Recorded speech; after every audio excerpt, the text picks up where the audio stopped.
someone like Tucker Carlson, who actually shifted radically against whatever he believed and against his own principles, because his own principles, American first. When he go to Qatar, he basically was walking and driving by Osama bin Laden's son, the man who slaughtered 3,000 Americans.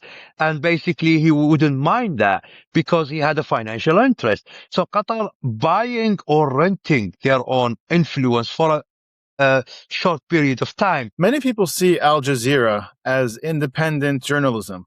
What role does it actually play? Al Jazeera is a propaganda machine and run by a lot of Muslim Brotherhood ideologists. You see that very clearly how they are, what is the media narrative they are actually controlling. And Al Jazeera, I don't call it as a media front. Al Jazeera is actually an intelligence front for the government of Qatar. We've seen that very clearly now when they was hosting Osama bin Laden in Doha, and what was and how they are describing criminals and terrorists and how they trying to defamate the character of the West. Like now I was shocked. I was reading some reports from Al Jazeera today. They basically undermining Trump, and they are Trump considered them as an ally, and they are actually working against Trump, and they want Trump to fall. I'm not sure if they translate to Trump whatever Al Jazeera Arabic is doing, but I think he should learn and understand that they are campaigning against him, against the existence of Trump and his own government. A lot of people don't understand the difference between Al Jazeera in Arabic versus Al Jazeera in English. It seems like two different channels. What do you have to say about that? It's not two different channels. They have their own language to the West, and they have their own language to the Arabic people. With the Arabic people, they are actually encouraging terrorism and encouraging a lot of radical Islamic ideologies. With the West, they're trying to show modern. Israel did that. Israel did that in a softer way. So for people to understand and accept it. Go and put them both combined, you will find there is a bigger narrative, and they are actually working together, and it's the same fronts, the same thing like Al Jazeera have.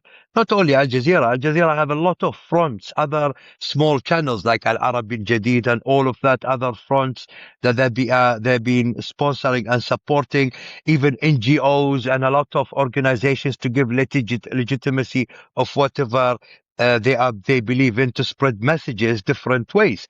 And that's actually that's why a lot of stupid journalists from Israel, they're failing out actually for the Qatari traps, and they are actually pushing Qatari narrative within Israeli media as a good mediator and all of that. And we've seen recently what happened to one senior editor who he been accused of actually supporting the Qatari regime messages in Israel. A lot of people, I know a lot of people in Israel, and every single person I spoke to, they don't like the Qatari regime, and they actually believe Qatari regime is behind the killing of their own beloved ones in 7 October.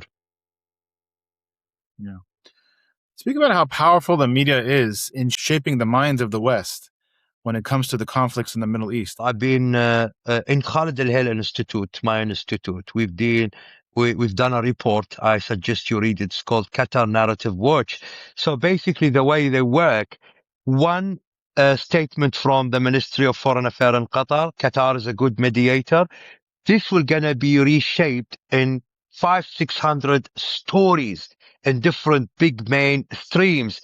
And within that, they do campaigns as well to defamate the Israeli regime and to do a lot of anti-Western values within those regimes. And a lot of lefties, they fall actually in this trap by the Qatari government, and they started to repeat whatever the Qatari government saying and mentioning. And that was a big issue.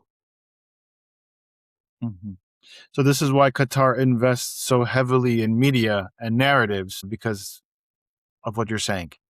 Yes, and they believe that it's working, and it's actually working for them. I mean, look, unfortunately, the Qatari media is really powerful and strong. Look where they've reached, even to Newsmax, which is owned by Trump himself. They invested $50 million just recently, and they are trying to basically change the narrative to be a pro Qatar.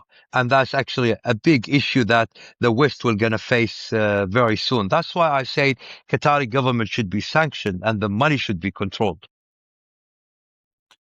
Qatar has also invested billions in the universities and institutions in the West.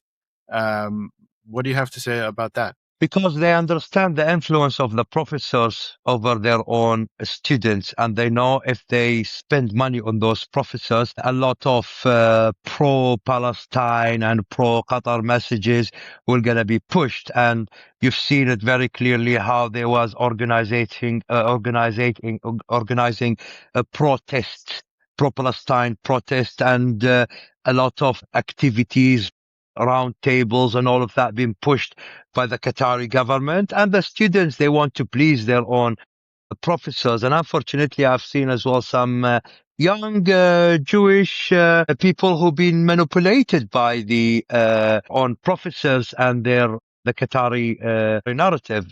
Even if they didn't know that, but they should be aware of that. And it's actually a big issue, and it's basically what I do believe now. Whatever Qatar is doing as an anti-Semitism activities in the West will actually lead to hate. And it's a big issue. I mean, the world should really focus on that. They created Project Islamophobia. They created those type of scams, which I do believe that this one is just to get funding from the Western governments. You see it in Canada, 50 million gone to Muslim Brotherhood fronts. In America, the same. I'm shocked every day news stories coming up. And that's we're gonna one day will gonna be a big issue, because if you are friends of Israel and the existence of Israel, for example, you have to actually stop hate against Jews and the world. And what's happening recently and how Qatar is actually pushing that narrative is basically something that we should be aware of, and we should fight, and we should actually explain to the world that they are promoting hate. And that's the main thing that we should focus on. What impact do you think this has had on the public opinion, especially with the younger generation, which, when you poll them, the majority stand with Hamas, which is shocking. Um, do you think this is majority of it's coming because of Qatar's influence, or is it just part of other Qatar, things? Qatar invested a lot of money in Gen Z fronts, and you've seen in social media a lot of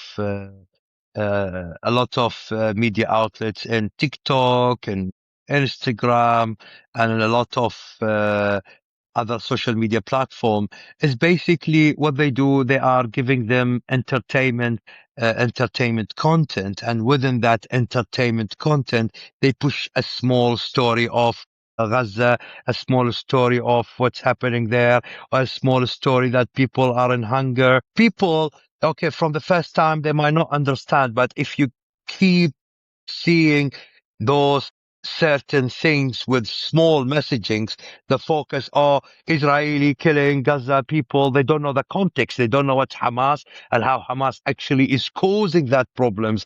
They don't understand how what Hamas did in 7th of October. And that's a big failure, يعني, in the West. Recently, because they've given the opportunity to a lot of radical content to be promoted online. Now, you have some big journalists like Tucker Carlson, who, back in the day, he was not speaking this way. He was speaking completely opposite. Now he's speaking very, very anti-Israel. Do you think there are many out there that are bought off by Qatar, or is there some other reason why they As I change their said, narrative? someone like Tucker Carlson, who actually shifted radically against whatever he believed and against his own principles, because his own principles, American first. When he go to Qatar, he basically was walking and driving by Osama bin Laden's son, the man who slaughtered 3,000 Americans. And basically, he wouldn't mind that because he had a financial interest. So Qatar buying or renting their own influence for a short period of time. But people like Tucker Carlson and those who fall in this trap, I'm definitely sure that very soon we will find out a lot of things and a lot of documentation how they got their own money, because what they don't know that we know we have access in Doha and we know how the money is moving around, and basically we were gonna question them and sue them because it's our own money. Mm. Can you give some other examples of how Qatar buys influence in the West, besides for the media and the schooling and the universities? For example, Qatar as well buying a lot of young student people independently through, for example, like what happened in University of Cordoba in Spain, where they say Tamim bin Hamad chair. So what they basically do, they try to focus on certain young people that might be in a stronger positions later, and they sponsor their studies and they give them money and support them. They go to social media influencers. They basically give them some money as well. Say, okay, just say nice story about Qatar, promote Qatar, do this, do that. And at the same time as well, the Qatari government defamating character of their own rivals by hacking. So they basically using hackers to blackmail people as well. We've seen that very clearly in the past few years. New York Times exposed them, Elliot Brody case, a lot of cases. Myself as well was a victim of hacking, even other ambassadors, a lot of people. And this is basically even the blackmailing is a part of Qatar influence. Mhm.